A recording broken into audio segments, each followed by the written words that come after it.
এমন একটি জায়গা যেখানে কাউকে কখনো নিরাশ হতে হয় না, একটু হলেও মনের শান্তি পায়। সেই শান্তিটা পাওয়ার জন্যই কিন্তু এইসব সবুজের মধ্যে আসা দরকার। আর চোখের জ্যোতি বাড়ানোর জন্য তো খুবই ইম্পর্টেন্ট।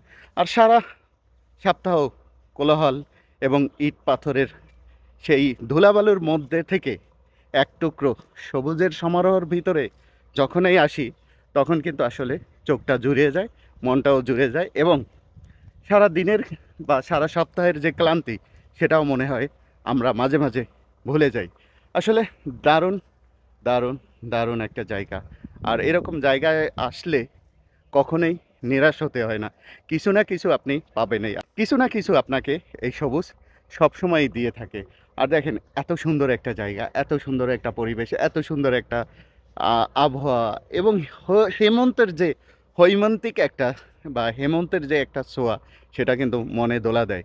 আর পিছনের গাছগুলো তো অসাধারণ। রৌদ্রটা একটু তিতা হলেও কিন্তু শরীরের জন্য খুবই ভালো এবং খুবই মজা দেয়। আর ওভারঅল আকাশের যে দৃশ্যটা, সেটা কিন্তু আপনাকে মুগ্ধ করবেই। আর এটা মনে হবে যেন কোনো একটা এডিটিং ব্যাপার, কিন্তু আসলে এডিটিং ব্যাপার না, খুবই দারুণ। আচ্ছা, পিছের একটু দেখাই। আবার বাতাসও আছে, এই যে দেখেন। এটা কি আপনার মনে হবে না একটু এডিটিং ব্যাপার? আসলে কিন্তু এডিটিং না, এটাই বাস্তব এবং এটাই কিন্তু সত্য। আর একদম লাইভ লাইভ ওয়েদার কিন্তু, এত সুন্দর ওয়েদার।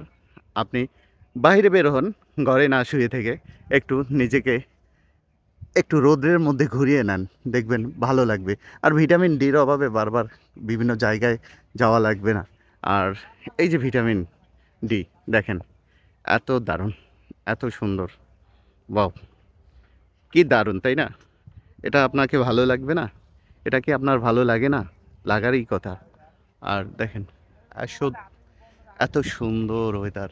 আর নীল আকাশ, আকাশের সাথে সাদা কালো মেঘ, একটু একটু, ওয়াও, অসাধারণ কিন্তু।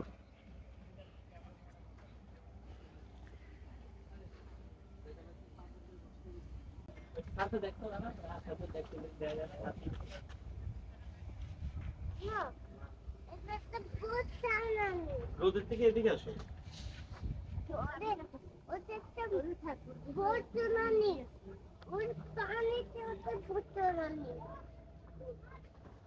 দালু দালু দামু কিছু গাড়িটা হবে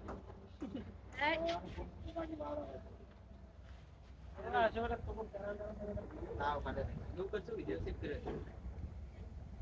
বাবা আমাকে নিয়ে যান এবার থেকে লোক আছে